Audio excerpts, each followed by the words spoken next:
Swift fox is a cat-sized fox, really fast. It can run up to about 60 kilometers per hour, which is why they call it the Swift fox. Swift fox used to be an abundant predator in the Canadian prairies, but by the end of the 1930s, it was extirpated from Canada. Extirpated means locally extinct. The species still existed, but it didn't exist in the wild in Canada. In the 1980s, the Cochrane Ecological Institute led a coalition of different organizations to come up with a plan to reintroduce the swift fox to the Canadian prairies.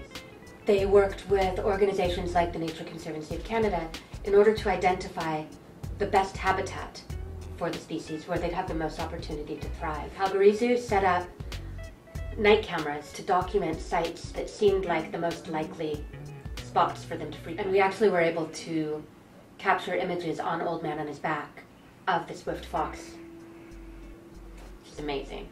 So now we know that they're back in the wild, but they're still endangered. They've been upgraded from extirpated to endangered, but they still need a lot of help.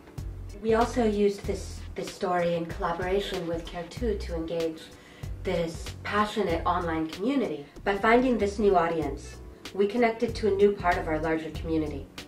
These new supporters now care about the story of the swift fox.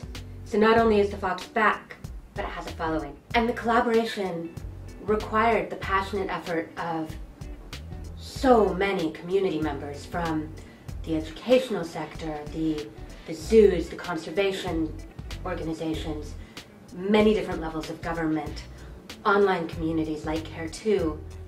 This is more than the sum of its parts. It's why it's such an inspiring example to me of collaboration.